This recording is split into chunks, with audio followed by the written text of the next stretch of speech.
Then going to the barbershop, sitting around. That's why it's crazy we chose the name Klippah Talk. I was say, I ain't that. It's a nice little. Inside of him exists that man. You got to get out of that comfort zone. I think that's it. All right. Welcome to a new edition of Klippah Talk. Today, I'm gonna call this one Army Swiss Knife, and the reason I'm calling it Army Swiss Knife is because we have a man here who's a man of many hats. The man, the father, the friend, the comedian, security attendant. I could keep going. I could keep going on and on, but I don't want to do this man any disservice, so I'm gonna let him introduce himself. That was fire. I like that. Like, you feel me? You don't even introduce people like that. You feel me? Like, I feel special on Klippah Talk, boy. Could have made me feel like I got about 200,000-300,000. Yeah, I'm somebody. Boss, you definitely are. Yeah, I'm a CEO of a Fortune 300 company. Okay, now introduce yourself to us. Man, it's your boy, Comedian Meatrie, man. Father, like he said, father, security company owner. Man, I do it all. I ain't gonna lie to you. Like, I ain't never really thought about it the way you said it, but I do a lot. I do a lot. Yeah, you're a man of many hats. We just ain't gonna talk about football. Man, Tony, don't start. Don't start. Because I do football too. And I do everything. I seen some videos. Hey, listen, post a video to this clip, and I promise you I'm be able to explain it. The man caught me at the wrong time, bro. Like, that's all it was. Like, I tried to tackle him, and I just happened to, my leg was crossed, and I tried to make the tackle. Like, come on, man. I can post some of your old basketball highlights, Tony. You know I'm a researcher too. Hey, I can pull up some film of you getting crossed. They black and white. We ain't had too many cameras. That's fine. We can edit the video. Okay, I caught Tony getting crossed in 4K.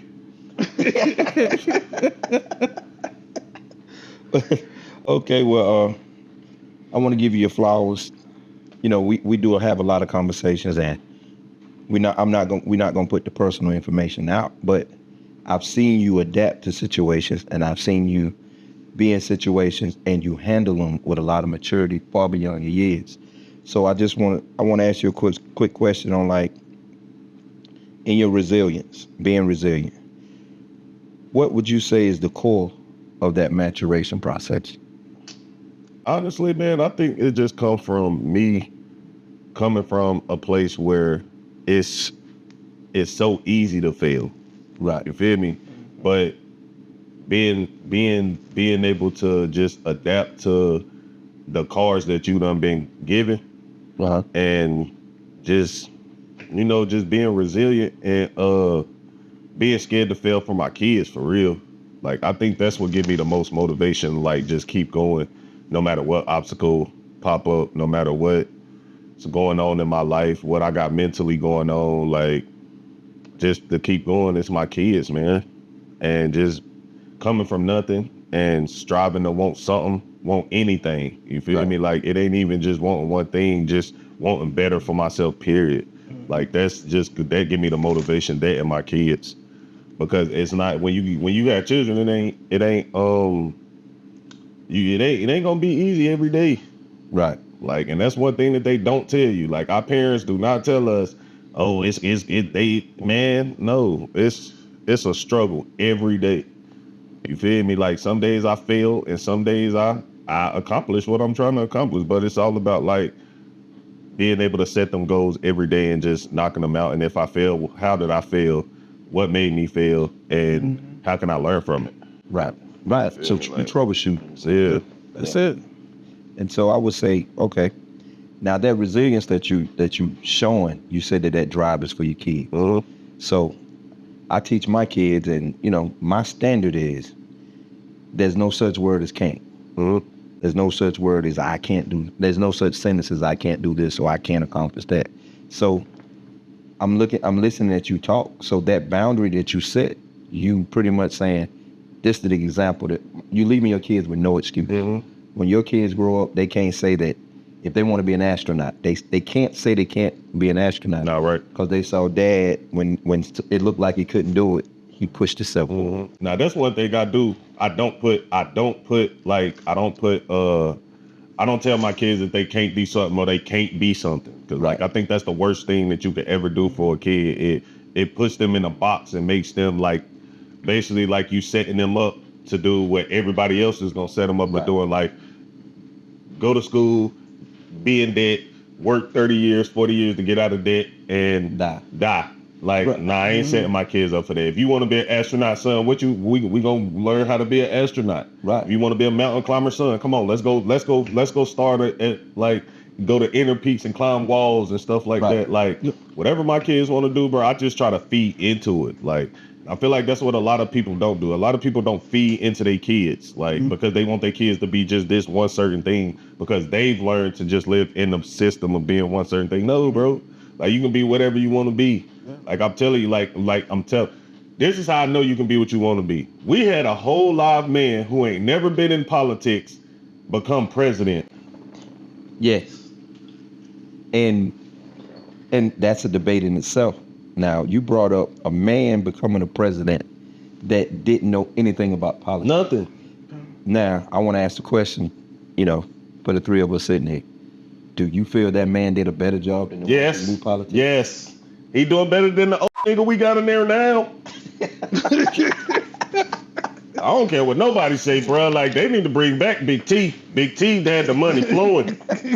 Man, Sleepy Joe is out here sleeping on the job, bro. Like, man, the money flow way better. Like, I'm not gonna sit here and act like that. Like, I am like super into politics and I know exactly what I'm talking about. But as a nigga, I know when the money flowing. Like, it flows better when a Republican is in office. Like, and that's just for me in my 32 years of what I've seen. Right. You feel me? So you're saying you feel like when they're in office, they're more for the working man. If you work, you eat. And we're noticing me, myself, I'm not into politics as well, but I do pay attention to money flow. And you made a valid point about the money flowing during a right to work era. No, fact. That's what I call it. Because, we see eras where a lot of people our people especially have gotten stagnant.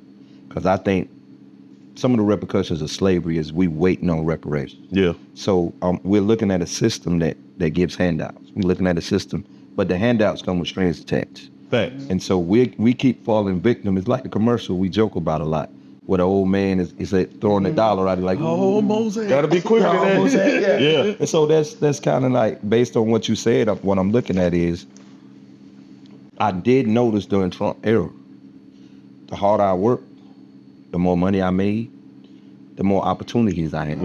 But I am noticing during Sleepy Joe's era, it don't matter how hard you work, it's the more taxes I'm paying. Man, what? It's not only the more taxes I'm paying. That's what the difference was. Yeah, the harder it is to do business now, because I remember during Trump's era, it was 3 or 4 pages, 3 or 4 sheets to do business. Now it's a book.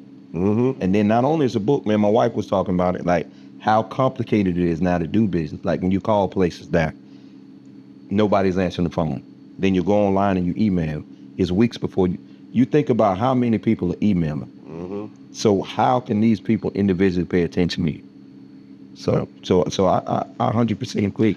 I talk about it when I'm on stage. Like, I tell people, like, man, when I rock with Trump because Trump gave hope to people who ain't never had no money before. Like I know people that, like, I got people that I know, like, I ain't gonna say that, like, they my best friends, but I know for a fact, like, for the last, like, 3 generations of their family, you can tell, like, they've been in poverty. Right. And Trump got in office and sent the money.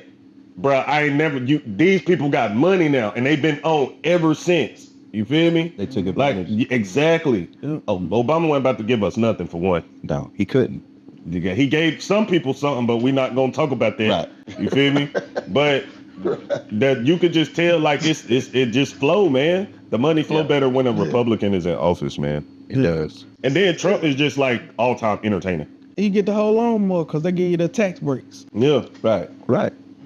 Because right now, if you look at it, for every dollar you spend, you're paying taxes. For every dollar you earn, You paying tax. Mm-hmm. Did you know there's nowhere in the tax code that say that we have to pay taxes? I read it, but I didn't quite understand how. I don't quite understand how to. But just stop paying taxes. No more. We ain't gonna pay tax. No. I mean, honestly, 2024, we ain't paying no taxes. Listen, this just being real. If you really for real, like y'all really for real. Yeah. Like it's nowhere in the tax codes that says that we have to pay taxes off the money that we make from a job. Like for instance, you a barber, right? You basically run off the trade and barter system. Like you doing us a service, so we giving you something for the service. We're not they're not supposed to tax that money. Boy. But they do. They use the bully system. If you don't do this, we gonna take this from you. Right. Hey, listen. And they make you feel like that you never own anything in life. Hey, listen. I hear this commercial on the radio, and I never listen to the radio, but every time I listen to it, I hear this commercial. It say the IRS is the biggest. Not bully. Gang. Oh man, Yeah, they worse than KPD. Nah, they man, what they call them when they call your phone trying to get you to pay your bills? Oh, okay. I know talking about the where they do all the protocols. Man, I'm stupid. What you talking about? The people who call your phone and like try to get you? Yeah, try to get you to pay them bills. Yeah. They say IRS is the biggest debt collectors. Yeah. But who's that though? Now you talking about, now we get into a system. The system that you're speaking of is I will say this, and this is all I'm gonna say because it'll open up everybody to researching themselves. There's a book called, it's dealing with Jekyll Island.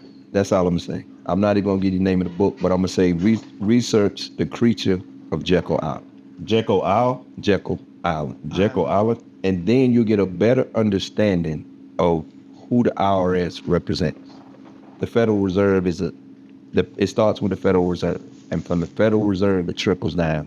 And you'll find out most of your judicial powers, most of your politicians, all are under the control of the Federal Reserve. I'm about to go apply for the Federal Reserve then, because it seems like that's who got the money. That's who got the power. You feel me? Hey, and it was even during Trump's era. Trump, he sat down with the treasurer. And you can research it online. He sat down with the treasurer. And when he sat down with the treasurer, I'm not going to use names, but when he sat down with him, the gentleman got up and told Trump, I don't have to explain anything to any of y'all. That's crazy work. And he gets up and walks out. So that tells you who controls the power in this country. That's crazy work. But we're walking around electing officials and we're not doing research on officials. We go in courtrooms, we don't do researches on judges because you can't, if most people knew when you enter a courtroom and you're being tried by a gentleman that is getting paid by the state to bring judgment, but he's also taking his money and invested in a penal system to lock, that benefits are people being locked up. Mm-hmm. How can this judge reside over your case? Understandable. And so that's it's all in knowing, and it's a lot of things that it's like we as people we just don't take time to know. We talked about it last week. There's you think about all the systems that daily that we just walk right into. We don't reserve. We don't take time to research. We don't take time to actually sit and realize that, like, damn, like this shit is serious. So we just carry on in our day because we have so much going on. Like, that's what I learned about life. Like, it's the distractions. Yeah, it's the distractions that get us every time. And you said it earlier. You said it best. You said that you fail sometimes, you win sometimes. That's what happens when we're in a system that you don't know the rules to. And so, looking at us as a community and a lot of minorities as a community, we enter this system of the U.S. system where people have already they know the rules. That's why, a lot of times we get told, like, why you doing this? Or why we have people that know the system come in and they explain things to us in a way that we didn't know. And it's like we're playing a game where people know the rules and play the rules, and they just sitting back watching you step out of bounds and throw the flag. Mm-hmm. So when I've learned to look at it as a game, if I want to go into the Hall of Fame, I got to be the best at this. Uh-huh. You know what I'm saying? So I'm saying that to say this: we as men, we have to research. You gotta, if you say, like you were saying, your son want to be an astronaut. Okay, you made a valid point when you said you would do whatever it takes for him to become an astronaut. No, fact. First thing is research. And once we research, now you have to expose yourself to that environment. Mm-hmm. Like you have to go to places where these people learn to be what they are. Yeah. And so how many times do we see people in our community, they say they want to, I'm going to use something as simple as want to be an athlete. But they sit in the house and play PlayStation all day. Yeah, fact. But that kid that really want it, he's out there in that hot sun grinding. But I'm gonna keep it real with you though. How many times you done seen that kid that's out there in the hot sun grinding not make it, but nigga playing PlayStation with you? He made it. Hey, it's something about that that's gonna sit in there and take the shortcut, gon' win every time, but the that work hard gotta jump through every hoop, bro. You know what? I'm telling you that I see that every day in a comedy game. Right. It's like me, I'm the type of person, like, not saying that I'm above kissing some ass, but I'm not about to kiss somebody just to get some stage time and jump through all these hoops to do it. I want my talent to speak for itself. But I know people right now that these people are not funnier than me, bro. They're not funnier than me. Like in life, on stage, neither one. And I'm not sitting here saying that I'm the best, but I'm the best version of me as a comedian right now. Right. But I can say, and I want you, if y'all watching this, y'all know who you are. Bruh, it's out here that's not funny, but they have fucking relationships because they willing to kiss. I'm not about to do it, bro. That goes. I take the stairs than the elevator. That I will take the stairs, bro. See, that poses to my next question. I wanted to ask you, how did you feel about the people? I know how you grind. I want to ask you, now you said it, how you feel about the people that take shortcuts? That hurt, but in what I'm starting to realize is in the long run, I'm gonna have a longer run than them. Right. Because like after they get exposed so many times of them not being shit on stage, like I'm gonna still because I'm stay true to myself. That's the type of comedy that I am. You gonna get what I'm going through in my life at that moment. Right. You feel me? So I'm not one of them. I'm gonna write a 1, 2, 3 punchline joke type of guy. You feel me? Mm-hmm. You gonna get the real me.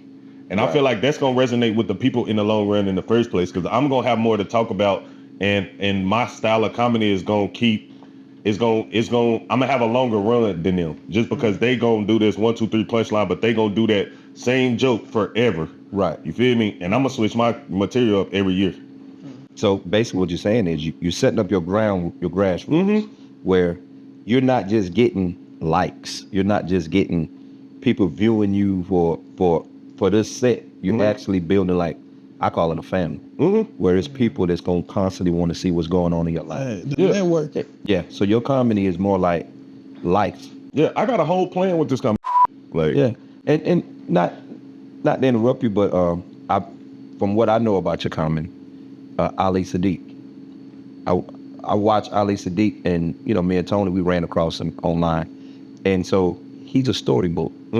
He's telling the story of his life, and I compare you guys in that sense, because you keep people involved in why you are the man that you are. Yeah. And I think that's more comical, because next question I want to ask you is, who did you watch over the years, or who is your number 1, 2, and 3 comedian?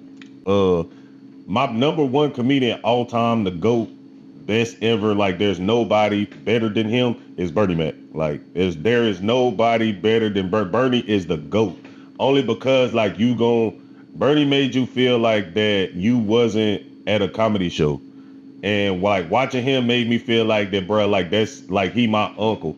Like that he just sitting here having a conversation with me. You feel me? Like, Hold on.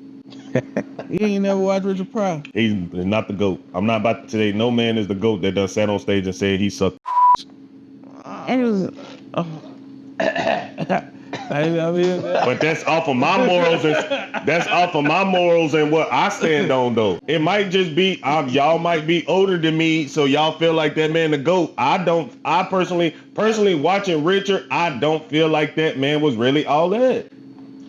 He was funny. he was funny. He wasn't funnier than Bernie, bro. Like bro, no way. There's no way. Now I would say this: you seen Robin Harris, right? Yes. I know. Now Bernie, all respects to Bernie. I saw Bernie. My first time seeing Bernie was on, I think it was Def Comedy Jam. Def Comedy Jam. I ain't scared of you, mother.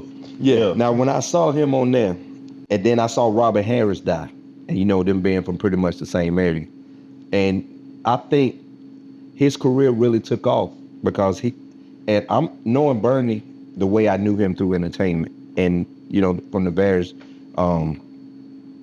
interviews that I saw with Bernie, I think he took on the responsibility of carrying Robin Harris's career further. Because if you study early Robin Harris, and then you look at Bernie, early Bernie wasn't that comedian who he became after Robin died. He didn't do Robin jokes. He ran with the baby kids, but it was his sister's kid. Yeah, but I think, I get where y'all coming from with that one. But I'm not saying that he stole, because I don't want to get into that. Nah, because that Bernie Mac show was like that man in real life, like for real. Yeah, that's what I'm saying. Bernie's funny though. He's funny. But I think he spent the rest of his career paying tribute to somebody who he had high respect for. I'm not saying by any means that he took that man's style. And I think, like, as a man, if something would have happened to me, I want a man who I respect to continue pouring into my kids, to check on my family, make sure my family. Facts. So that's what I see Bernie as. I see Bernie as, this man didn't get to reach the pinnacle of his career. So, but I know how funny this man is. So the rest of my career, I'm gonna spend being me and being him at the same time. I feel like he's the most underrated, yo. He was.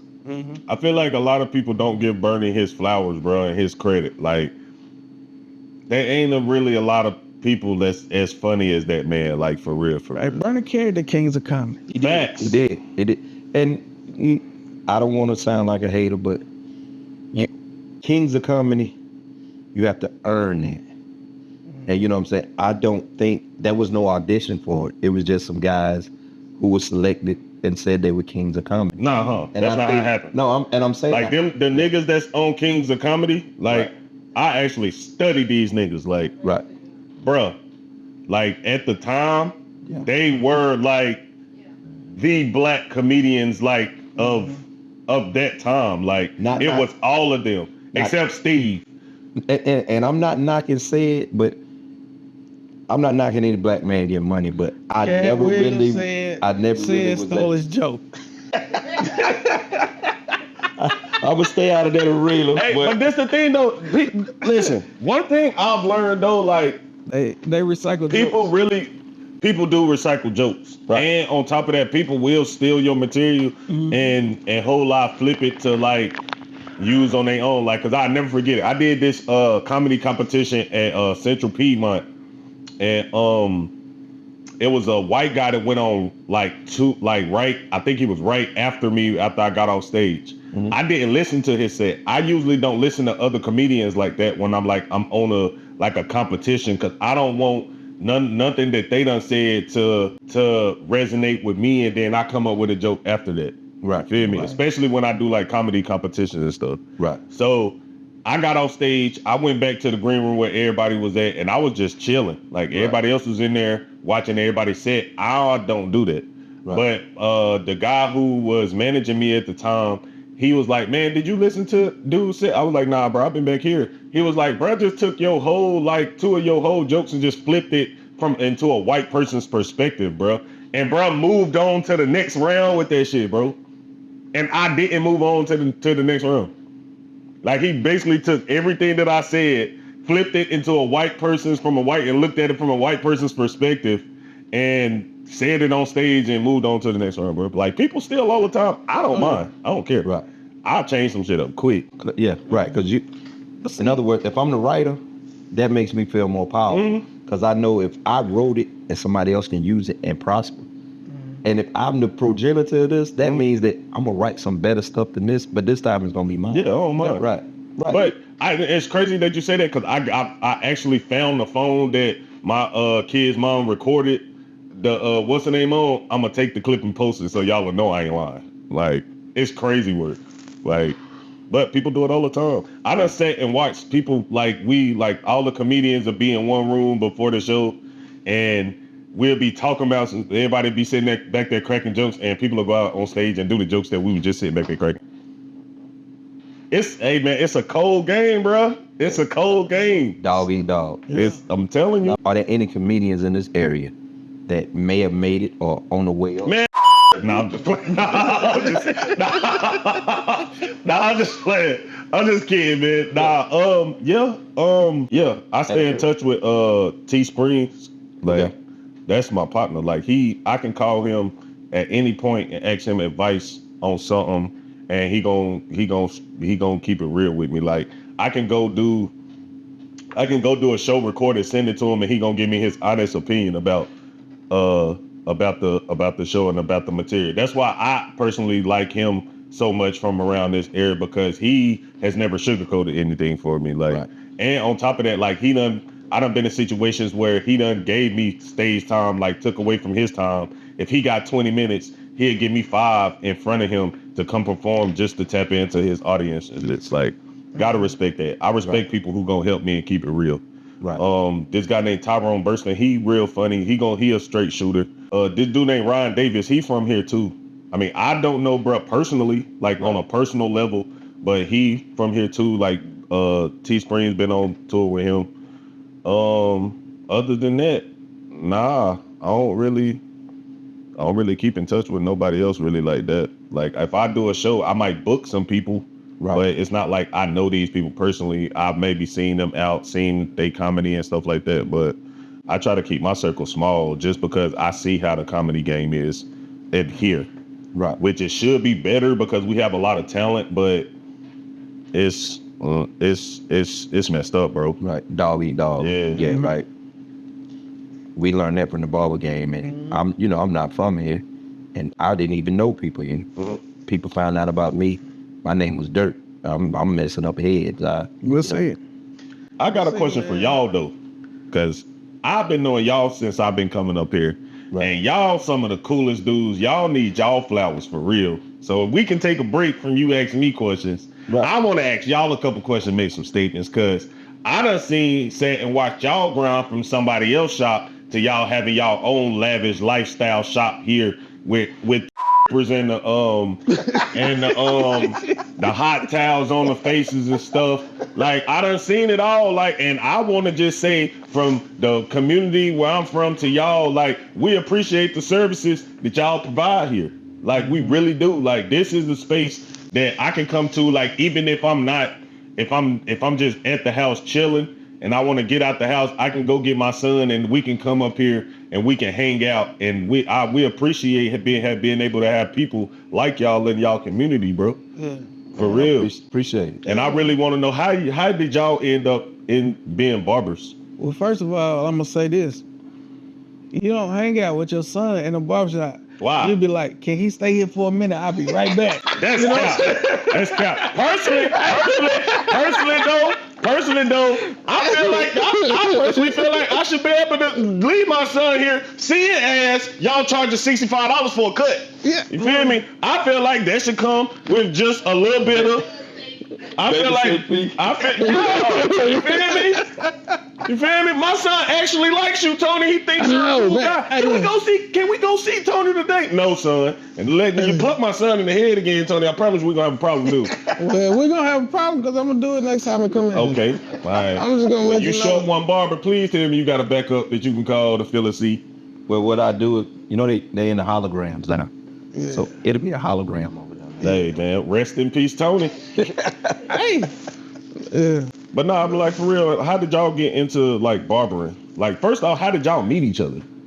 Well, it was on the first episode of our podcast. I don't know if you've seen it, but it was on there. You could have checked it out. No, this is the first episode of y'all podcast. So I'm gonna need y'all to take this episode, delete the other ones, post this one as y'all first one. Well, it's crazy because the whole thing ties into like my family was tired of me going back and forth to South Carolina.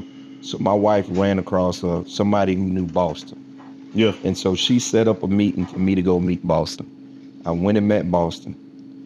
Boston gave me an opportunity to, he was like, come check out my shop. Gave me the address, told me where to come to. And he was like, if you like it, we'll work something out. If you don't, hey, no harm, no loss, everything you make, you keep. Yeah. I'm like, okay. So I came up and as soon as I walked in, the 2 clients that I cut, that day I still cut to this day. Dan, call him Dan and the Murphys, and Mr. Jimmy.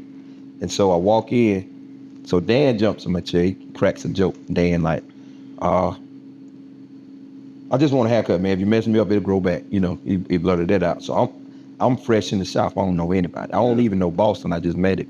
So, you know, I laugh, play it off. I'm looking around, checking everybody out. So the day goes on. I break my shaver, break the shaver head on my shaver. Yeah. I mean, I left my charger, so my shaver went dead. So I used Tony's. You know what's crazy? He ain't asked me for my charger. He asked me for my shaver. Yeah, I asked for the shaver.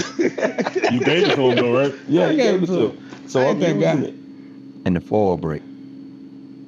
So you were just breaking shit that day. I was bro. breaking. Like, And so I go over to Tony. I'm like, hey, Wasn't prepared. I said, man, I'm gonna buy you another shaver head. We don't know each other. First time meet. This man looked at me, he like, okay. But he didn't look at me with a surety. He looked at me like, always.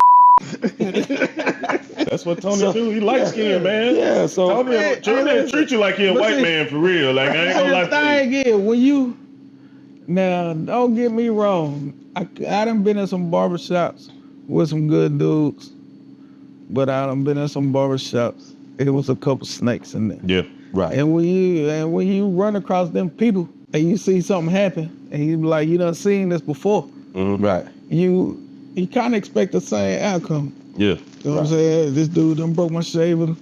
Let me go get me another shaver head because I'm going to need it here shortly. You know what I'm saying? Right.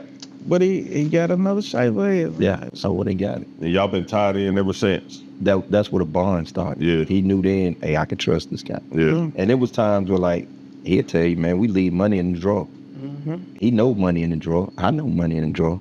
Ain't a dime missing. Yeah. You know, so There's money in the drawer now. nah, it's a whole different I mean, I'm just asking. it's a whole different ball game now. Hey, but, man. But that was, you know, back then you would leave money in the drawer to have startup money when you came back next day. Or if you knew the supply man was coming and you just took the money out so you wouldn't forget, you know, stuff. So we would just leave money laying in the drawer, and the trust started there. And I mean, so began to introduce him to my family. He began to introduce me to his family. His kids were like my nieces and nephew. His wife is like my sister, and vice versa. So, I mean, and it grew from there. Yeah. And, you know, we left Boston, and the bond got even tighter because now we paying bills together. Yeah. So more trust, you know, never dollar short, never dime late. When we needed it, boom, it's always been there. Yeah. So the bond grew. And when we got here, that's when it really grew, because that's what a lot of time egos come into play. Like, you know what I'm saying? But we never had the ego issue. It's always been our shop. Yeah, I ain't never felt that when I came in here either. Like, you can, like, sometimes when you go into a barbershop, you can feel the tension in the barbershop with the barbers. Like, and you can tell, like, oh, these is in here beefing. Like, Right. But I'm the type of I'm gonna crack a joke just cause, like, I'm gonna make the situation worse. Right. You feel me? Like, my last barber, I made him fight the beside him. Good gracious. But only because, like, bro, like, he would call me and tell me, like, cause we was cool, but he'd call me and tell me, like, the little side stuff that the little petty stuff, like, dude used to do. So one day we in the barbershop, like, I came in there, you know what I'm saying? I'm talking about the tension is so thick, like, Right. so I was like, so I knew, you know how black men is. sports will get that conversation, get that fighter going. Oh yeah. Right. They get that. So, old boy was a Dallas Cowboy fan. The dude that was coming my head, he was a Philly fan. Just so happened they had played the week before, and Philly had done whooped the Cowboys. You feel me? Man, so I'll get in there. We talking about sports. So I had brought up the Philly and Cowboy thing. And I guess that day they were just tired of that. You know me, I'm sitting here cracking jokes, egging it on. Oh, what? Man, stop playing, bro. That's crazy, bro. He said Zeke, a transgender wearing them little shirts. Like, bro, like, they done end up start fighting. But it's crazy because they got into a fight, but they the best of friends now. They had to get it out the way. But you see how I brought them together. You feel me? First you tore you, man. First you tore them apart. Yeah, you got to. Sometimes you need somebody that's just gonna be the wild card. But you know the crazy, that's how we grew up though. Like most of the people you fought became your best friend. Listen, I almost fought with one of the barbers I worked with. For real? Yeah, man. It was he was cutting dude's hair. Put the razor on. So he slid the razor across the sidebar, cut him open. So You done tried to kill the man? yeah, young and dumb in the shop. I'm in the shop, like I got this barber right here on the end. I'm here, I got this barber, there's a barber right here, and I'm like, yo. so everybody laughing because he done laid this Band-Aid across Buddy's forehead. No! You have to. So look, so everybody laughing. I'm like, yo, look over here. He was like, man, what's so funny? Like everybody in the shop laughing. He got mad at me. You know what I'm saying? That's the one to be too. That's how most fights happen. You are laugh, everybody be laughing, but that person got built up hostility towards you. So, oh yeah, it's time for me to get this nigga. I'm tired of Oh, him. you feel like that you the one that he could beat? Yeah. Yeah. So he And you was gonna like, try to set an example? Try to tell you. come on inside. Well, let's go. Well, ain't that serious, but let's go. If you want to take it there, we'll take it there. Yeah. And it calmed down. I guess he felt like I wasn't going to go. So it calmed down after that. But I was just like, man. But yeah, he was one of them dudes, man. He can cut if you keep him focused. Mm-hmm. But sometimes he get his focus off, and He like a little crackhead. yeah, he get his focus off, and it was crazy. Well, he used to get me and him used to fall out all the time in the shop. Man, that's what, bro. It's crazy. You can't fall out with people now. Yeah. People try to kill you. That's why now, bro, I don't be trying to fight nobody or nothing. And No. I be trying not to be as funny all the time and learning the spots to be funny in. Hey, listen. Because I'm 6'5", people be trying to get their stripes off me and don't even know, boy, you're going to jail. Because You you put your hands on me, I am calling the police, dude. Like, I remember your video, right? I'm a Charlotte I'm a Charlotte bouncer. Of course I'm gonna catch you in the club smoking and tax you. You know what I'm saying? You remember that? yeah. Them dudes don't be wanting to pay, man. You can't bully them dudes. How? Wow. So listen. They ain't really want to pay. So they gonna swell up and all of that. You know what I'm saying? Mm-hmm. You ain't gonna act right. You know what I'm saying? You gonna do the same thing. You gonna give them the same energy they giving you. Yeah. Right? Because I recall an incident where somebody gave you that energy. Yeah. And you went outside. So you and can you stop had that. to call people. You can we stop ain't gonna that get into no peace name talk. calling. What you talking We had about? to call. The young boy called his people up there because you had roughed them up and they was out in the parking lot. Yeah. You remember that? Nah. Hey, listen. Hey, You were bouncing that night. You were bouncing that night. Listen. You roughed the young boy. I really want to say the name of the spot so you'll know what we talking about. Cause You roughed them up and his young boys came back. yeah. And it was What's it? We ain't gonna call it. yeah, I ain't calling Oh, his name, but if it was the dude for New Year's, he deserved to get beat up.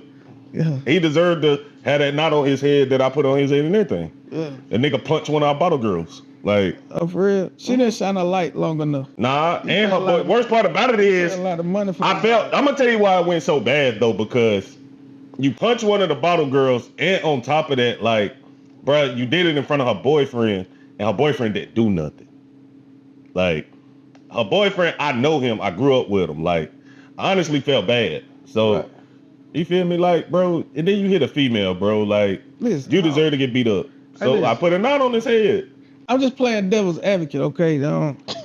But you pay a lot of money for a bottle, and they come out there and they shine their lights, and they walk off with a bad attitude and everything. Yeah, And deserve and expect a tip. Yeah, hey, listen, you ain't shine your light long enough. You ain't flash the light long enough for me to pay that for this bottle. But to hit her though, You know it's what? Crazy work. He was mad. He was already lit. Probably. Yeah, probably.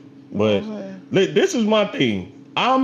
This is one thing I'm gonna promise you I'm gonna do as from doing security so long. Because when I first got into security, it was, oh bro, I just wanna mess somebody up. I wanna beat somebody up. Now it's like, man, I'm not about to do all listen, bro. I'm gonna say what I got to say 2 times. Right. If you ain't trying to go for that, okay, then I'm gonna have to forcibly, I'm gonna ask you to leave.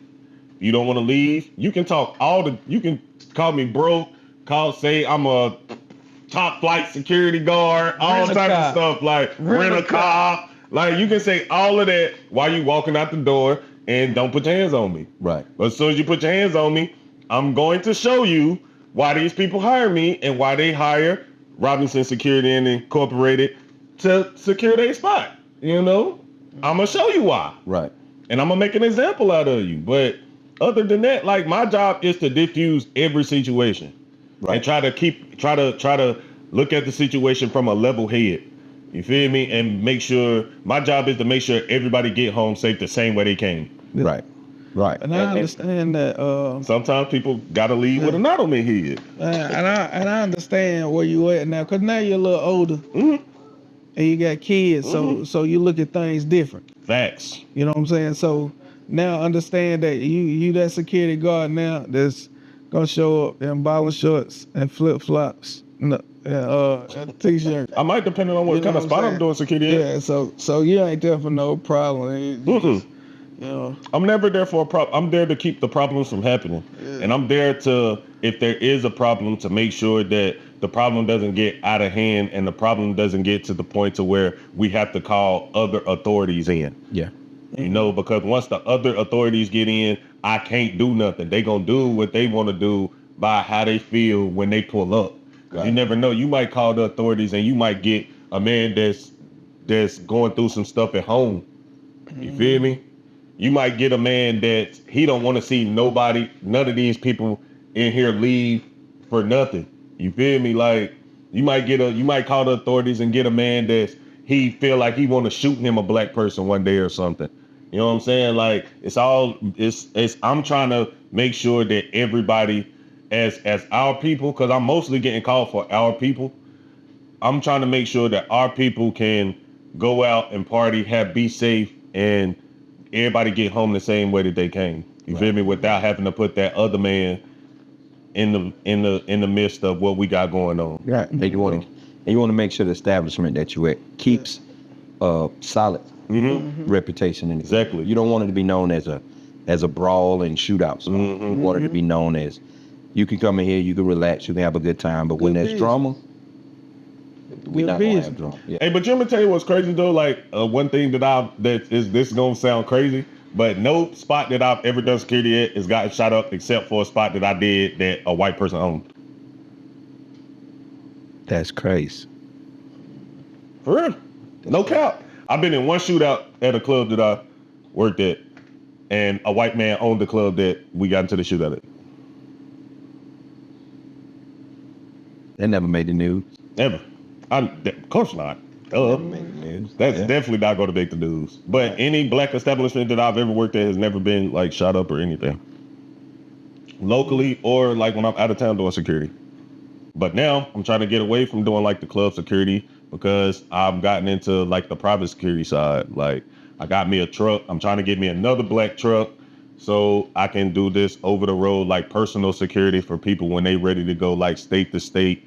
And or if you and your wife want to just go out on the town and y'all want security for that night and y'all want a chauffeur for that night, like I can be with y'all the whole night. Make sure you from the time that I pick y'all up to the time that I drop y'all off, y'all are in my hands.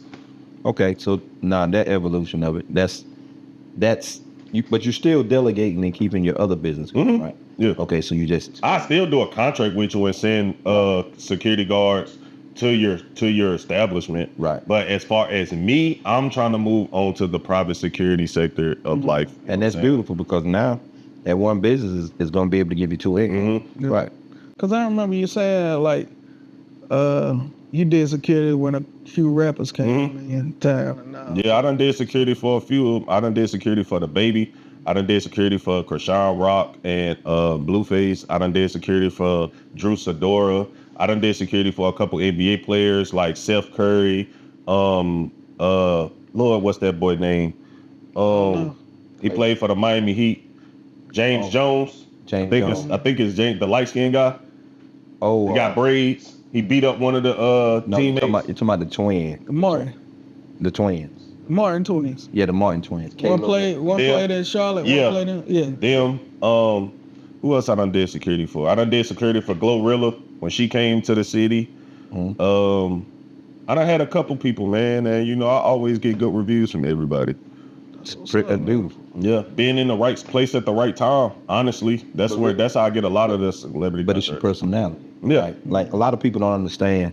You get what you give out. So like a lot of people, they say, I want to do this, I want to do that. Love attraction. Not understanding that I became a barber because I started thinking like a barber. So when you start thinking like a barber or thinking like whatever you want to be, you start to become it because you start researching, you start standing in front of the mirror, or whenever you get an opportunity to do that thing, you become that person. So like knowing you and seeing you and learning you over the years, I've seen you become like, and it's easy for you because like I seen you with the father hat on, and it's straight father.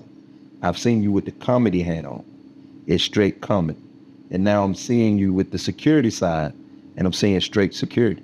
So in the midst of becoming all these people, how do you balance? How do you make sure that one doesn't, like if you're on stage and a fight breaks out, how do you maintain being a comedian instead of just jumping in and being a security? Because if I'm in that comedy hat, I got that comedy hat on, I'm gonna fully take on that Comedian Meatrie character.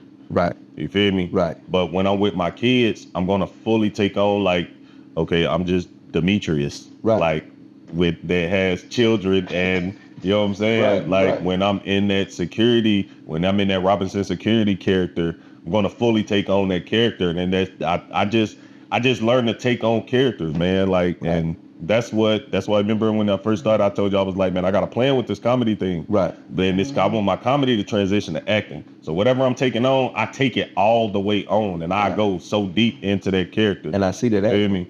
Like even because y'all done seen me, you done seen me coming here.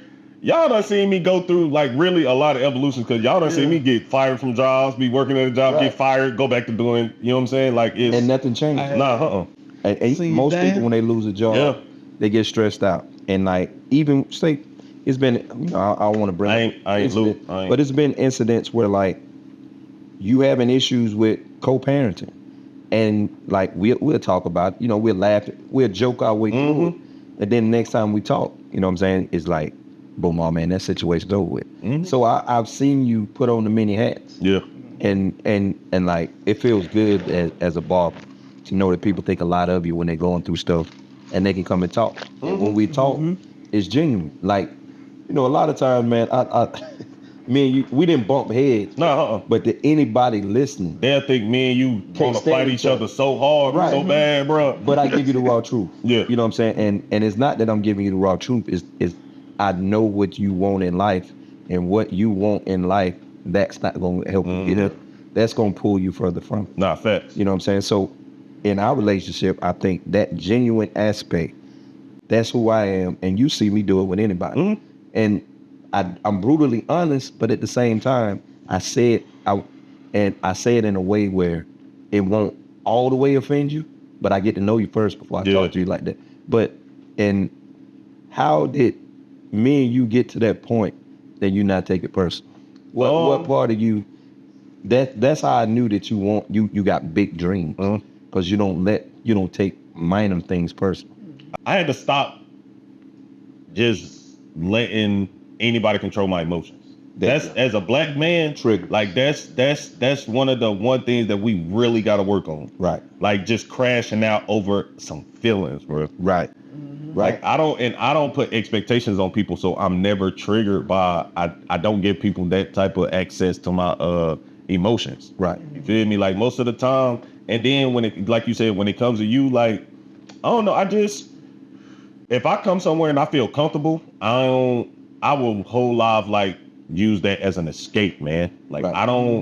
I won't sit and let something that you done said, like, man, it's like for instance, me and you had the hot dog conversation. Right. You feel me? Like to somebody else will be like, man, bro, I'm gonna smoke him, bro. He trying to say I'm gay because I eat hot dogs. No, bro, like, bro, that man cut his hot dogs up. I'm gonna eat my hot dogs with the bun and everything, bro. Like I don't let stuff like that get to me, bro. And then y'all just cool. And then on top of that, like just talking to you, and cause you remember I used to come in here and I wouldn't say nothing, and I just say, listen.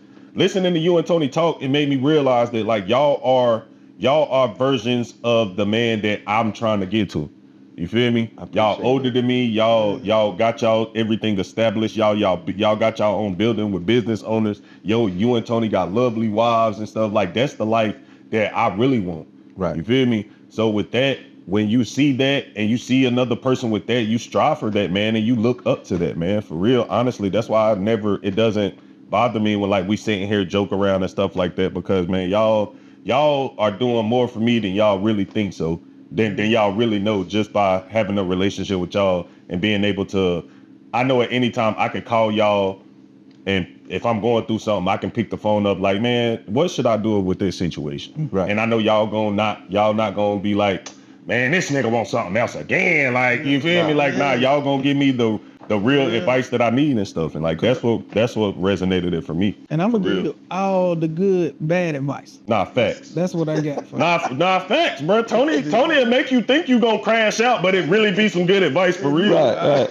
Like if somebody done disrespect you to the point to where you really should kill them, call Tony. Tony is going to make you understand and justify, yeah, you gotta kill that nigga, man. Like, So he feel me? make you say to yourself like, bad advice. yeah, he make you say, well, man, it ain't as bad as I thought it was, because he puts, Yeah, I'm telling you, like, man, listen, Tony a lifesaver, bro, for real. yeah, what I noticed about Tony, he do that reverse psychology. Mm-hmm. He give you the worst case scenario, so you know that ain't the worst. It could be worse. Like, Yeah, man. Yeah. Might be worse. Tony the GOAT, dude. I don't care what nobody say, bro.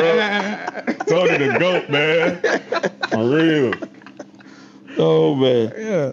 What you think was your greatest influence to make you want to do comedy?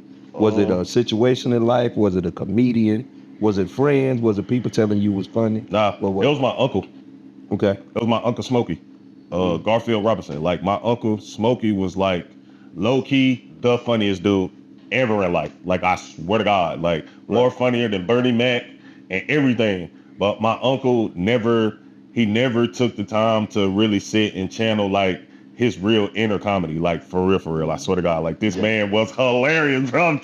I'm sitting here laughing just thinking about the man. Like, he's hilarious. But that's what honestly made me want to do it, from just being around him and just listening to him. Like, when I was younger, my uncle had a basement. And my uncle used to have like a whole bunch of like Richard Pryor albums, Red Fox albums, like actual albums, like the final albums. And I sit down there at the basement and just sit and listen to them. You feel me? So it's like, that was like the early influence of me wanting to do comedy and like listening to him. Then my uncle would sit and come up with jokes and tell me jokes and stuff like when I was little, and they used to be so funny. I had no business, like he had no business telling me these jokes, but he telling them to me because like my uncle lost his son. Okay. My uncle lost his son named Angelo Robinson. The police killed him in, I think it was like 1992, 93. They killed him, and after that, like my uncle got addicted to drugs. And like that was always my motivation. That was another piece of influence and motivation for me too. Like, cause my uncle really should have been like the number one comedian ever, but he wasn't. It's just after his son died, it just went downhill after that. Right. So Well, see, a lot of men in that generation, they was taught work work. Not It facts. was like it wasn't no It wasn't no live your dreams. your dream. Yeah, it was go ahead and get it. But I remember that scenario. I didn't know that y'all was related. Yeah, that's my first cousin. That's my mom's like biological brother, like son. Like Angelo, my first cousin. Well, he was my first cousin. Man, it's crazy. Like that's why when people be talking about like police brutality and like losing family members, like bro, I know how that feel. That's a family member I never got to meet, like at all. Like never got to meet them. Like I could call my aunt up right now, call his sister Nikki, Angelo's sister Nikki up. Like these are like my real people. Right. You feel me? Like Nikki could used to cut my hair and everything. Like these my real family. Like when I see like a lot of that police brutality and stuff on TV, it just make me realize that like, bro, it's like I don't think these people really realize like it's real. Like it's real until it hits your home, then it becomes like realistic. Right. You know what I'm saying? Like I will say Concord put on for him. nah, they did. Crazy. But one thing I've realized is that like when it comes to my family, Concord police is not gonna give us no sideways nothing. Like there's nothing. Like the Concord police beat me up in front of my son at the barbershop, and I had nothing to do with the situation that happened. And you think all that's linked to just yeah, of course. Yeah, I remember you talking. The dude pulled up just on 10, like you know. So sometimes we ask for things and it come in different ways. You just got to be ready to. Fact. Just yeah. But listen to you talk about being in the basement. Listen to you talk about, you know what I'm saying, your uncle telling you jokes. It kind of remind me of Eddie Murphy. How Eddie Murphy started out. Eddie Murphy talked about how he used to listen to the Richard Pryors, listen to the people before him, and uncle crack jokes and laugh and joke with him. But from knowing you the short time that I known you, I can say this much. I'm looking and I'm listening. And I think our relationship's gonna grow even bigger for the simple fact you're about to reach a place and your connections are gonna come through. Got him. Another commercial break. He wasn't ready. It's okay when we rolling this. we gonna use this for one of the red rocks. You said you were going viral. Going viral. We tried to tell you. And my man's gonna try it again. Like hashtag. Oh, where the Henny at? Where the Henny at? Damn. You all right? Yeah. Don't cry. That shit hit. That thing bite. Tony, what I tell him? Red Rock. What did I tell him? Good bite that you need. Clip that. Send that to them. Tell them I only want a 5% stake in the company. That's it. Hashtag choke them out. Yeah, straight like that. But yeah, man, I just feel like all your lessons are coming in place. And so like as these things hit, man, I listen to podcasts, and when I listen to podcasts, I take in information. Like I see Mike Epps is successful because they don't depend on the industry. They invest in themselves. I'm looking at Cat Williams. He doesn't trust in the industry. He doesn't use the industry. They use their own money to promote their own shows. They use their own money to put themselves in the place where they need to be. And I'm seeing these things happen to you. And my message to you, just like when this vehicle situation, which was crazy. But look at how you bounce back, man. And so you invested in yourself. So I'm saying, man, when these things fall in place, put yourself in that position. Yeah. And don't let an industry, because we're seeing, back in the entertainment industry again, I'm seeing the ones who invest and put themselves there, when the storm comes, they still stand. It don't hurt. Right. But I'm seeing the people who were put in that position and didn't earn what we was talking about earlier. It'd be the longest fall, don't it? Oh, they go from the top. It'd be the longest fall. I don't listen. I'm to the point to where like I go do a paid show. Like I ain't tripping about doing a paid show, but like when it comes to like learning how to eat on my own, I invest in myself. I pay for my own special. I've seen it. Like I literally watch, y'all literally watch me hit every business in Kannapolis, Concord, Charlotte, and try to get these sponsors. And if they not at the end of the day when I couldn't get something sponsored, I pay for it my cash out of my own pocket. Like I don't mind investing in myself. I've never been because I never had no investors. I never had nobody in life investing. You feel me? Like, everything I done got, I had to get it out the mud, man. Like, I really had to get it out the mud. And then so when I felt like I was ready to do my own special, I recorded my own special. Like, I just do it myself. I book other comedians. I'm gonna pay for the venue. I'm gonna pay for the promo. I had a 1,500 seater. I might have had maybe 60, 70 people there, if that. But at the end of the day, I still recorded my own special. You know how many people don't have their own special now? Like, if I want to do something, I'm doing it, bro. Like, I'm not about to let me not having the sponsors or the back end or whatever to stop me, bro. No, I'm gonna invest in myself. If you're not willing to invest in yourself, you don't want it bad enough. That's it. And one thing, once you invest in yourself and you stay true to yourself, you'll make it. Everything else You'll fall make in it. line. Not facts. Not facts. Everything else fall in line. And the crazy part is, it's hard to get people to believe and trust in themselves. Like I hear it all the time. I hear people saying, you know, like you hear these young boys, they want to rap. If you wanted to be successful in rapping, if you make your own material, take your material to a label and sell your material to the label. Too many people know the street game not to take that same street game and you get the product. I sell the product to you and I make money off the product that way. The fact of the matter is, I don't think a lot of these guys realize that we're at the turning point in the universe now where the last are becoming the first. And I think people really rewind this back 30 seconds and listen to this. We are at the time in life right now where the last are becoming first. So if you've been last your whole life, this is your time to become first and don't waste it. That's the spot in the universe that we're at. And like I tell people, don't cheat to try to get do the work. You do the work. And we talking about, and it's crazy you said that because you know how I am when it comes to my faith. And I say it all the time. If you listen to people talk, the reason why we got so much going on in this country now is, more black people are traveling now more than ever. And I hear people, and I hear it. Like, man, people talk about going to Paris. And I'm seeing so many black people going to Paris. I'm seeing so many black people going here.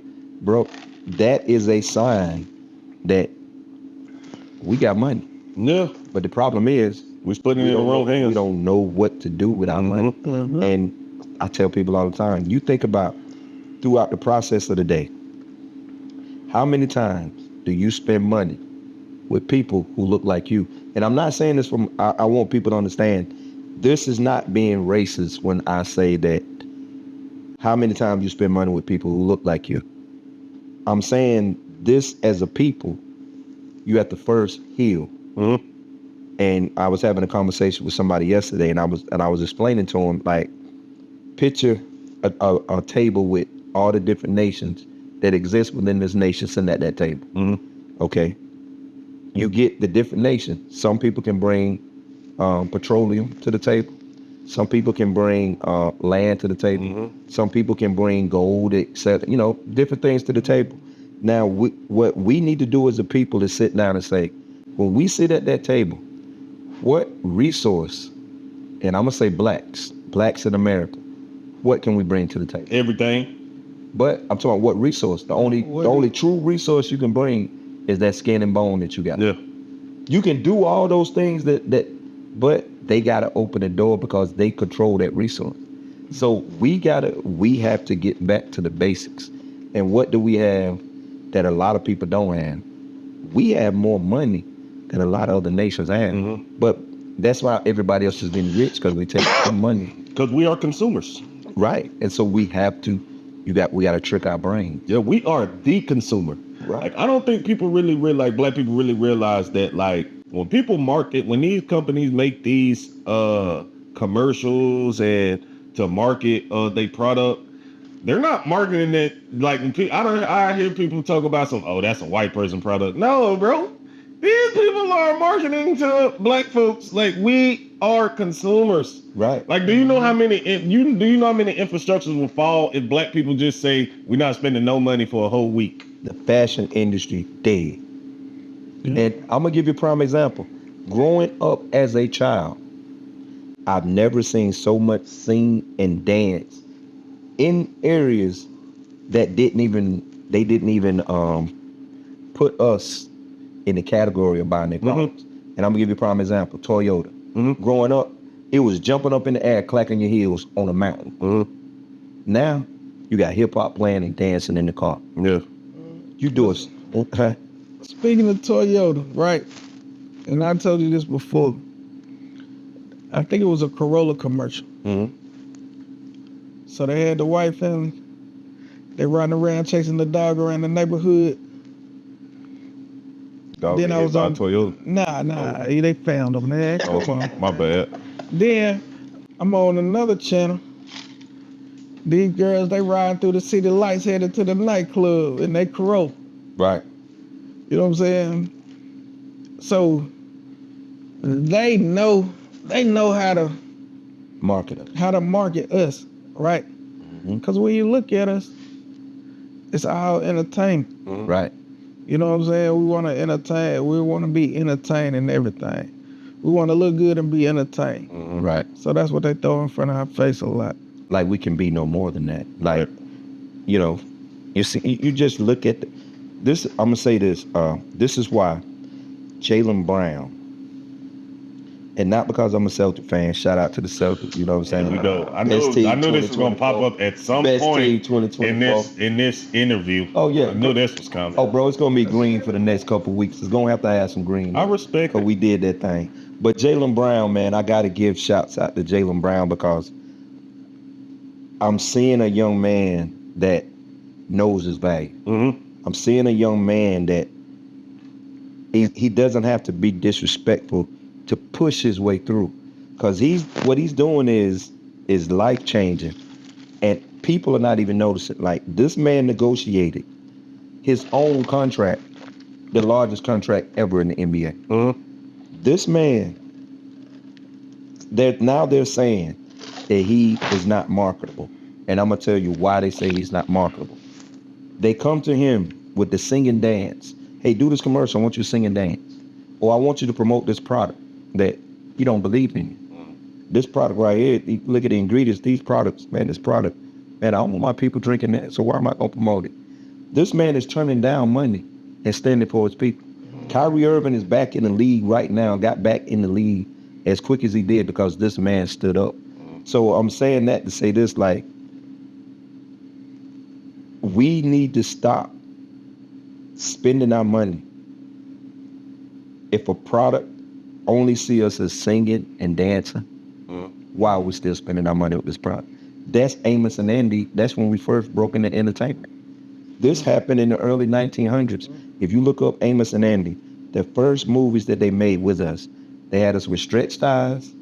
We were either afraid of our opposition, or when we were in front of our opposition, we had to sing and dance, only to be accepted by them.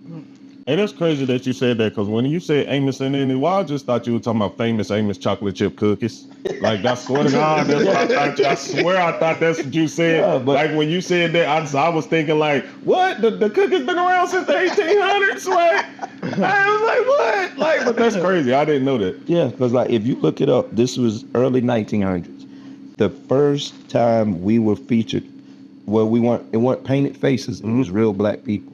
Now, I'm not gonna say they were the first, but they were the first famous that lit the fire under black and black entertainment. Yeah, a lot of black entertainment came in behind that. But your only job was to be afraid and laugh and talk and act ignorant. And here we are, 2024, and that's the image that they put for us to get into entertainment. And you know, like Eddie Murphy's a genius, and the reason I say he's a genius, he do things that a lot of people don't even catch on to. Yeah. Like Eddie Murphy, when he first came out, he was cursing. And when he did Raw, I think me and you talked about this, Eddie Murphy, he cursed in Raw. And Eddie Murphy, when he was cursing in Raw, he did a segment where he was talking about a foreigner came up to him and say, "I know you, Eddie, the F you man. You the F you man." And he just started cursing. And from that day forward, if you pay attention to that man's career, he only did one more movie where he played that role of cursing, and that was Harlem Nights. Harlem Nights was good though. But I'm He talking, cursed in another professor. yeah, But his not movie- like crazy like he was. Yeah, But see, I mean, a lot of that started with value. right. You know what I'm saying? Like a man that know his value, and a lot of us don't. We place value in the wrong things. Yeah. We'll put a value on a brand to wear it Right. to raise our value instead of value on ourselves. Yeah. That realizing that we are the value because we the ones that gotta buy this stuff. Right. And see, but he recognized the responsibility of his fame. Like, this is the image that's going out to the world of what a black man and a black woman in America is. So you think about us in general. Think about the movies. That's why, you know, like a lot of times we'll bring up TV shows. I'd be like, oh man, I don't watch that. I can't watch but one of these at a time because I don't want my mind consumed with that. But if you look at all of the movies, all the TV shows that they keep putting out with us in it, this image is going worldwide. So when they see a drug dealer, when they see a father that don't take care of his kids, when they see a man that mistreats a woman and calls a woman and they see a woman jumping from bed to bed, this is the image that people think that we are in America. And you want me to tell you how good they done got with it? No matter what type of black person they put on there, like what situation or whatever, they dress them all the same. Yeah. So that you don't know if I'm a good standing young brother from a deadbeat dad who killed people that were white people. They dress them all the same so that people will think that these are the same people. These people are aggressive.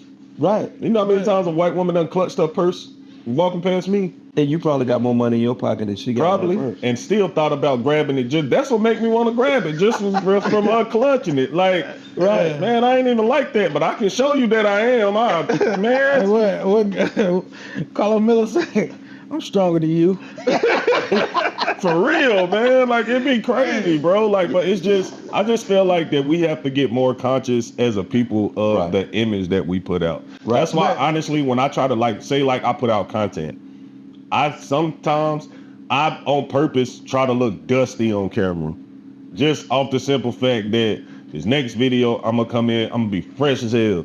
Right. But I do that because like I want people to know like you can at any point you can be dusty and still have the same content, or you can have on some designer and still have the same content. Like at the end of the day, what I have on don't make me at all. Right, what I drive don't. And I don't wear designer though. That's one thing I don't wear. Like I don't wear designer for two reasons. One, I can't afford it. But for two, like I don't want people to. I don't want to put this fake label out that you gotta be all the way together for people to watch your stuff. Like no, bro. Like you gonna get whatever Meatrie. You gonna get whatever wherever point I'm at in that time and place. You feel me? And see, I'm gonna tell you, like, to be honest, I think a lot of comedians have a calling on their life. And the reason I say that is the Bible speaks of laughter and how laughter not only does it soothe the soul, not only does it help with the health, not only does it change the mind state. So you gotta think, like, in all honesty, when you make a person laugh, that's a gift from God. Yeah. Because you now just you started the healing process in a person. How many times have you met somebody and they walking around it and look like they're having a bad day? You crack a joke or two.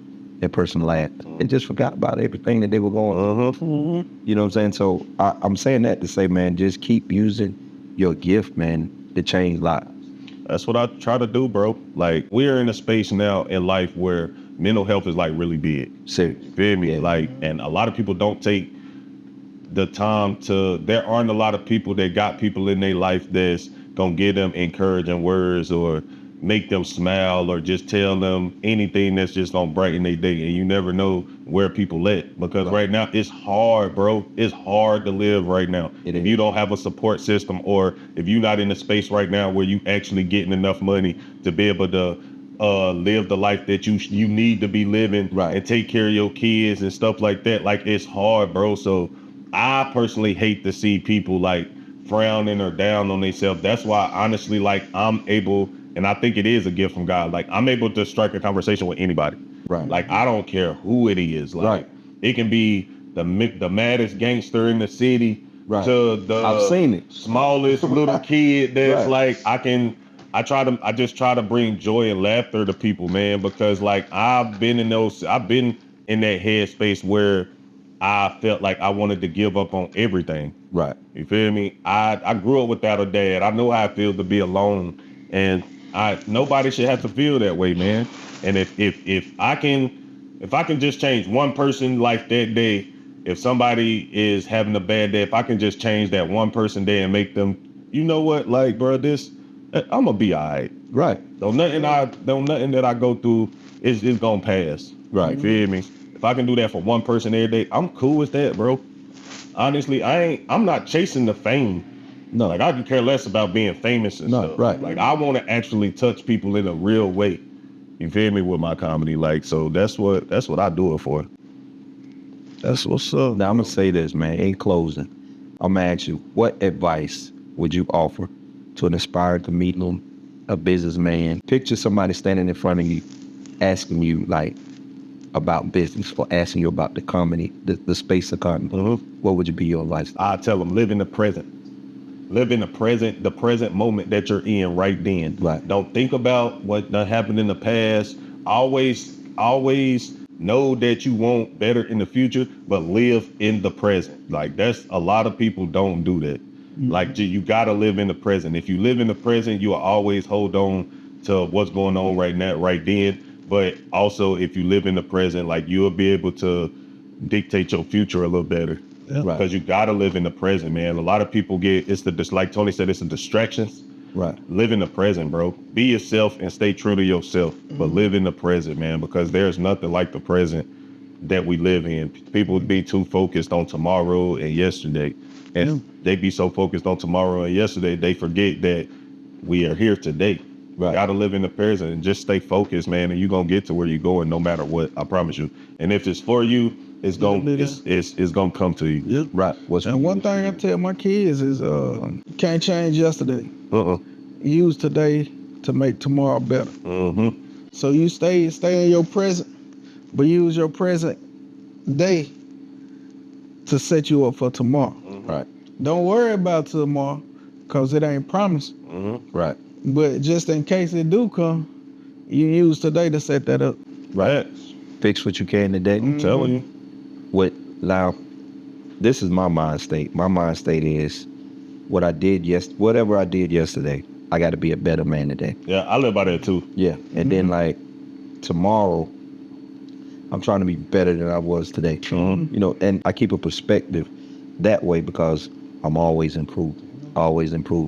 And I think that's where a lot of people go wrong in life. Life is a constant. Every day, man, we got an opportunity when we wake up to correct something we did wrong and to make better something that we started. And so I think when I take on that perspective, I treat people better. Situations don't bother me as much because I've been in some situations, man. I'm talking about where like it feel like the whole world is closing in on me. And when that world feel like it's closing in on me, what keeps you make rash decisions, right? And that's where the mistakes came in at. But as I've grown older, when the walls are closing in, I now tune in and I listen better. Like there's an exit, but you got to listen to hear it. Yeah. And sometimes that exit, you know, like people get in financial situations, you want to take out a loan. okay, you can't pay what you got now. What is this loan gonna do? Nothing. But if I do take out a loan, what investment can I make that's gonna give me a quick return? You know, so that's what we got to trigger our minds to. Like, if you do take out a loan, don't take out a loan to take care of your current situation. Yeah. Take out a loan to invest in something to make your tomorrow better. Yeah. So I think, and just in general, man, is like, and what I'm learning is, not only do we invest money, you already doing it. Continue to invest your time. Not only do we invest money and time, but also pour into people what makes you great. Yeah. The ones that you love, pour into them what makes you great. I'm saying that with my son, like my baby boy. I talk about him a lot on these podcasts, but to see him come to fruition of where he was and what people expected of him, I'm seeing a young man now figure out that, like, I see my dad do it. Yeah. And, you know, that's something that you're doing. You're becoming that role model for your kids. Yeah. And so, like, we may not have the money that these people with this money had, but when these kids when you gain your kids respect, I don't care about nobody liking me. Just if we respect each other. Yeah. That's liking. Nah, facts. Cause you know, cause if we respect each other, then I'm never gonna do anything to put you in a space where we can't, you know what I'm saying? Yep. When you respect somebody, you stay in that space where you can always communicate. There's always a door open where we can help each other. It's the disrespect. And it's like, and a lot of times with children, and I'm gonna share this advice with both of y'all because y'all know y'all father, but like with my children, what I've learned over time is to allow them to grow into who they are, but at the same time, make sure that who you growing into, there's a standard. You know what I mean? And, you know, a lot of people, they talk about how kids nowadays, they going off and this new society thing, and parents are like, I'm just letting my kids do whatever. Nah, hell no. No, in that parenting space, you have to allow them to grow to who they are, but understand that you're such and such and such. You know what I'm saying? And you're carrying my name. And, Yeah. Because my wife will tell you, I'll tell you quick, you can do whatever you want to do. Get that last name off. Yeah. You know what I mean? I just had a conversation. Well, not a conversation. I had like a little debate with my daughter the other day, like, cause she wanted to put on a certain outfit, and I was like, man, stop playing with me. Go change your clothes. Right. And she whole life stomped up the hallway. I feel like that's like the most disrespectful my daughter can do to me, because, like, granted, my babies are princesses, but it's like, you're not about to get no attitude and stomp up somewhere because I tell you to do something. I'm not telling you to do something that's gonna hurt you. I'm telling you to do something for your own good. Right. Like, and me and my daughter really had to sit down, and my daughter is 8 years old, and I really had to sit and tell my daughter, like, why she can't wear that. Right. Like, and it's like, I had an epiphany moment then, and it's like, I was like, bro, I'm sitting here explaining to an 8-year-old why she can't do something when, if for real, my mama probably would have told my sister, because I fucking said so. Get the fucking right. Like, but it's like, I'm not saying that my mom was a bad parent, but I'm just saying, like, times have changed. Times have changed. Like, I'm willing to sit and be. My daughter's taught me patience. Right. I have to be patient with my kids. Like, you feel me? And like, I feel like that's the thing. That's what's not happening right now. Like, I feel like these parents, granted, it's most of them are my age. They got kids that's 15, 16 now. Right. You feel me? Like, they got so much going on that they're not willing to still have to take the time to be patient with their kids and explain to their kids certain stuff. So it's like, I don't know. I look at everything from a perspective of being a father first. Right. But it's still stuff to this day that I don't know that I have to go trial and error on. Right. But I can tell you from that moment, you figured, like, the two parenting styles, the one where, man, get out of here just because I said so. You didn't explain to their kids, so you left their curiosity open. And you're like, with my daughter, I'm letting her know, when you wear certain clothes, you're going to get a certain audience, and that audience is not interested in your mind. It's not interested in your well-being. It's interested in that physical thing that it's looking at, and it want it. And once they get that thing, the rest they throw you to the side and trash now. So it's very, what you did is your daughter is gonna remember that when she get older. Yeah. And it helps the kids when they pick out wardrobes, because like, if they truly looking for, if you find a husband, if a woman, when the man find his wife, but for her to be wife material, she has the first, that thing that you're showing, that's private. Mm-hmm. He's the only one that should lay eyes on that. Yeah. You know, so if we can get our kids and get our boys to understand that girl who's showing you that's all she offer.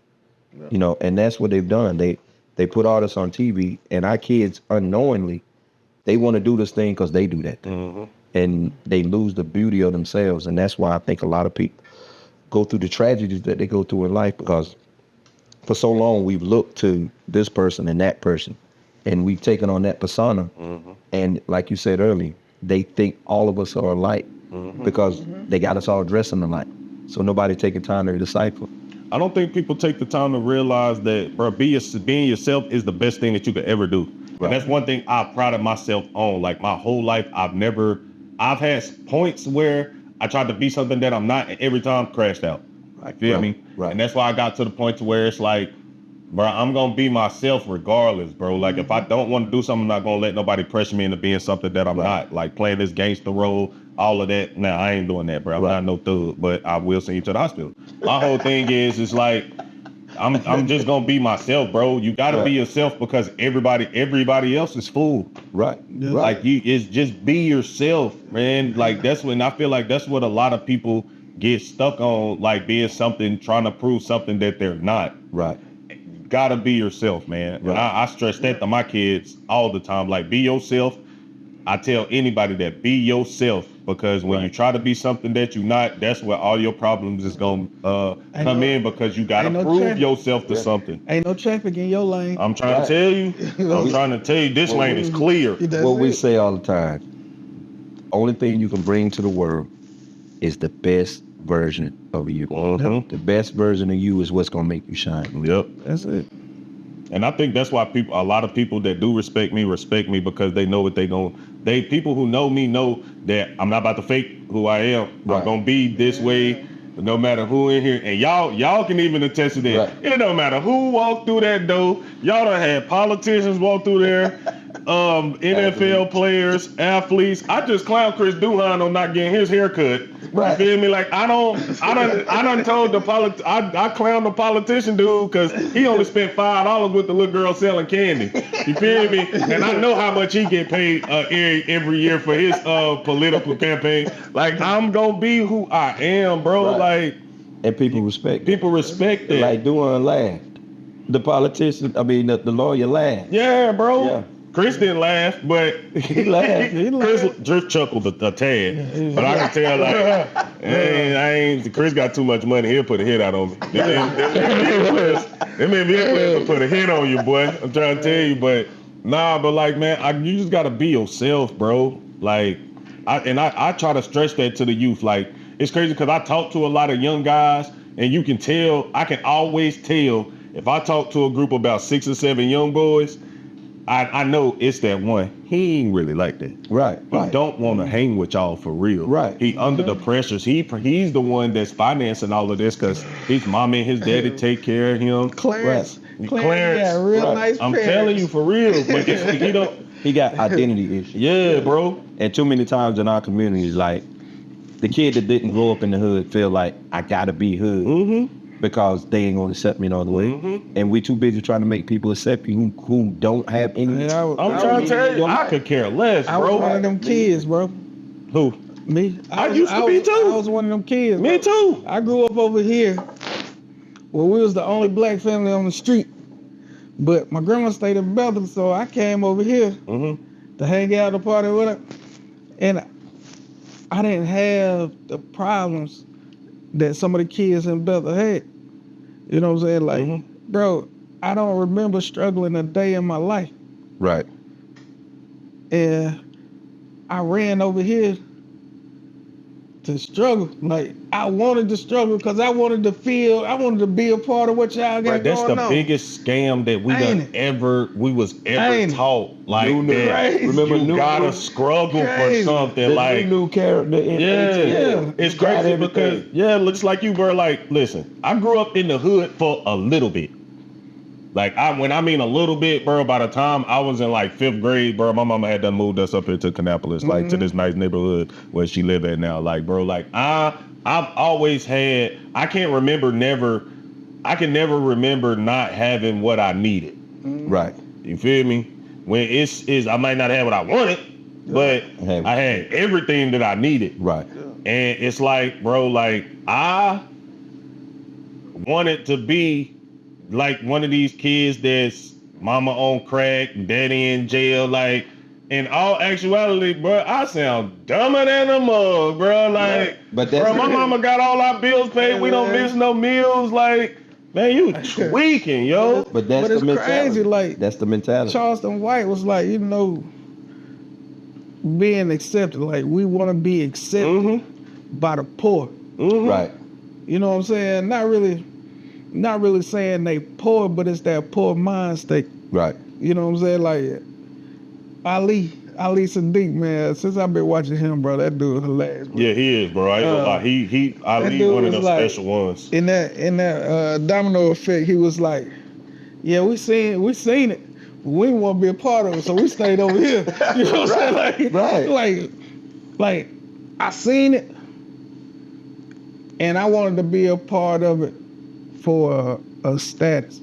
I ain't really want to be a part. Like I didn't want to have to go through that night eating cereal for dinner because that's all we had. Yeah, right. Like I enjoyed my life. I enjoy that cube steak with the gravy, with the mashed potatoes and asparagus on the side. Yeah, I enjoyed my life, but I ran over here to the struggle. To eat noodles. To like, man, What am I doing? We crazy as hell, man. And we gotta get out of there as black people, bro. Like, I was sitting on Instagram the other day and I was listening, I was reading. See, I'm an avid Instagram comment reader. You feel me? Like, I will see a post. I don't even care about the post. I want to see the comments. Like, the comments is what be funny. Like, I seen this comment that said, I don't know why y'all like him. He ain't never had to struggle for nothing. What? What was that, Tony? So you're mad at this man because his parents did what they were supposed to do? Like, that's crazy, bro. The press conference with I think it was Javante Davis and Frank Martin. Mm-hmm. You remember they clowned him. You from the suburbs? Yeah. You remember that? Who from the suburbs? Frank Martin. Oh. And instead of just saying, should I be ashamed of my parents provided better for me? He tried to defend the fact that and I would be offended as a father if one of my kids sat there and all the hard work and effort that me and my wife put to get you in a place. I would have laughed at Javante. Right. Like, dude, nigga, you ain't got your parents, goofy. like, I'm telling you, like, but that's the type of person I am. Right. I will clown you. Yeah, I'm really gonna make you want to hurt me for real because, like, bruh, your parents are bums. Ew, get away from me. Like, but see, bruh, that goes back to security. You're secure with yourself. Yeah. When men aren't secure with themselves, they start explaining. Mm-hmm.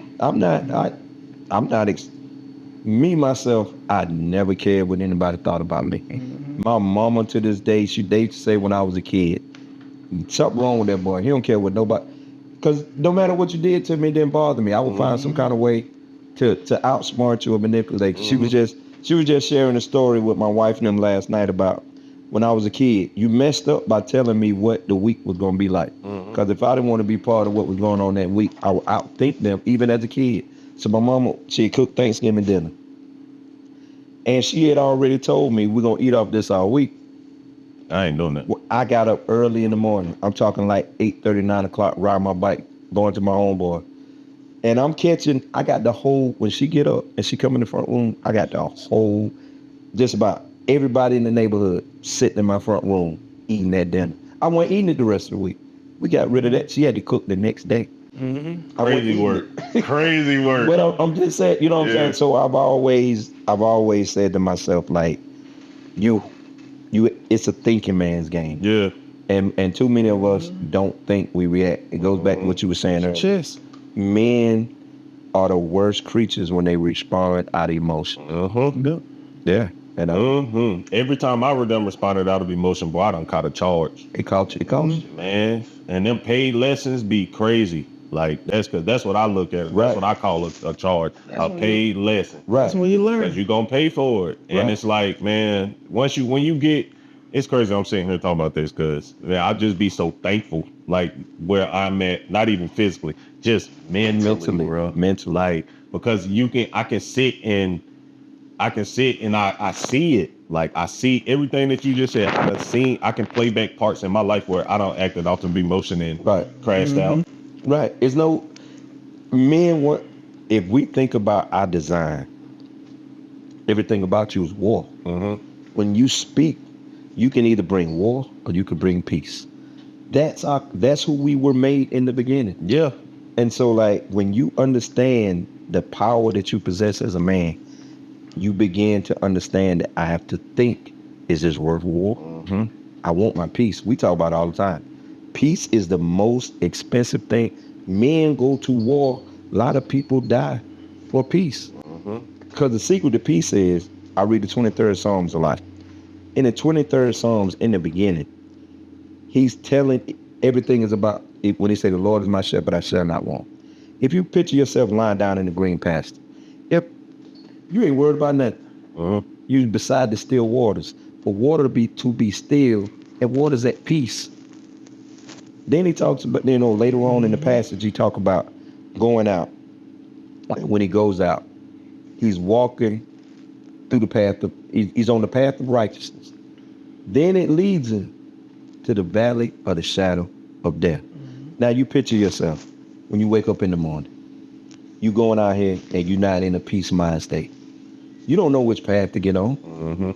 You just get on. You just getting on the path. Yeah. But if you at peace and you get on that path of righteousness, and you know that everything that I'm doing, I'm accountable for. Yeah. So I want to have a peace-filled life. So when I hear these people getting shot and these people getting killed over here, I stay on my path. And them bullets flying, but ain't none of them hitting me. So that's how important peace is. Because peace gives you direction to let you know where am I headed. You think about how people who don't have peace, they don't know where they're headed. And they just going wherever they can, wherever the road leads. Yeah. Yeah. So that's how you get the secret to having a peace-filled life is to follow peace. Yeah. That's it. I tell people all the time, man, you can't. Somebody can come in here and they talking crazy. Tony done saw incidents where like I done had to handle a situation, and bro, you not worth taking my peace. Yeah. I'm so secure with myself that whatever you just said, I'm not arrogant while I'm saying it's another barber. We can fix whatever the situation is, but you're not gonna get me in that space where you at. You know what I'm saying? Before I get in that space where you at, we'll talk later. Yeah. But is it arrogant saying it's another barber? To me, it's not arrogant to say, because that's the truth, it is another barber.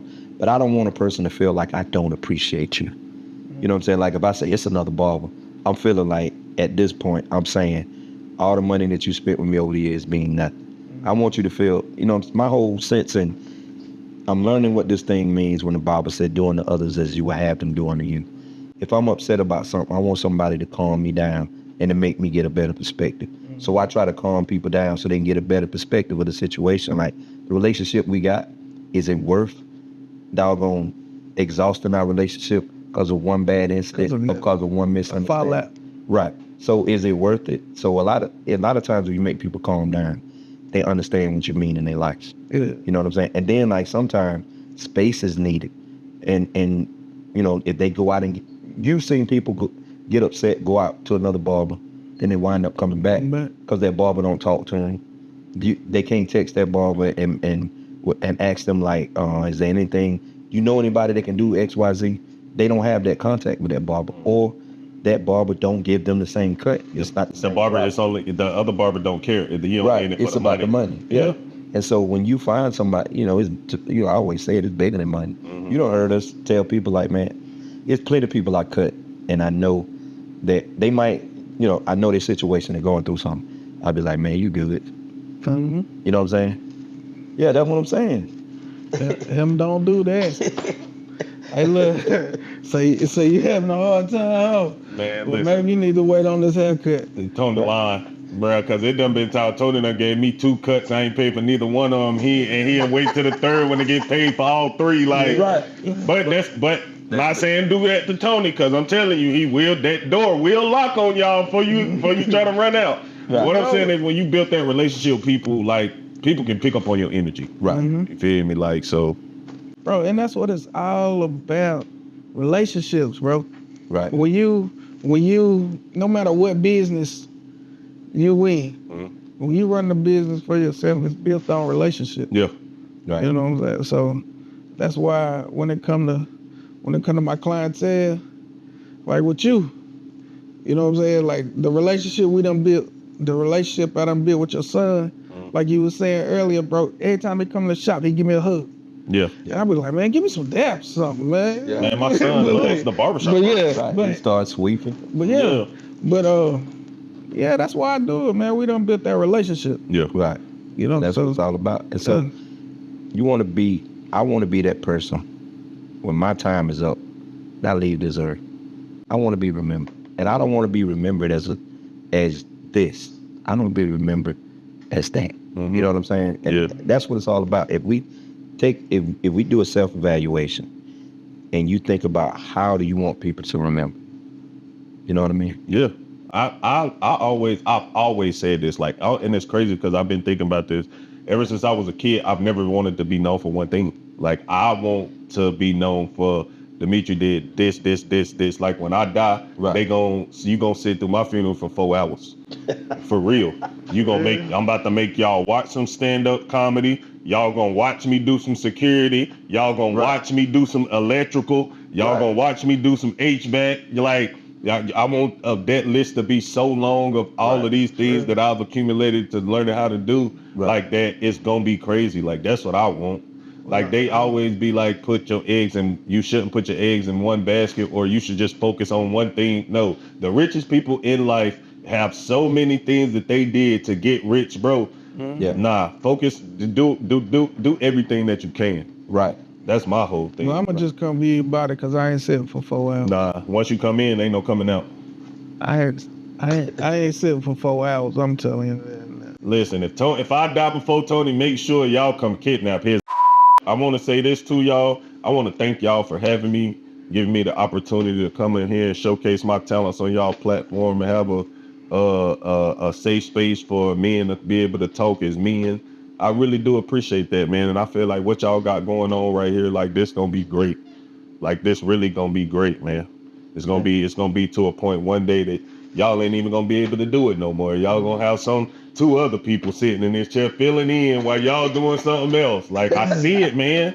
I see it, bro. This is the time where people, listen to what I'm saying. This is the time where people that's been last in life, it's y'all turn to be first.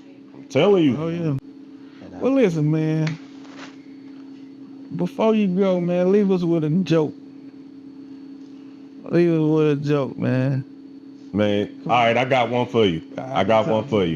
www.youtube.com/Comedian Meatrie. Y'all go check my special out right now. It is out right now. You feel me? Joke. Please go watch my special, man. That's the joke that I'm gonna leave y'all on, man. Appreciate you. Man, listen.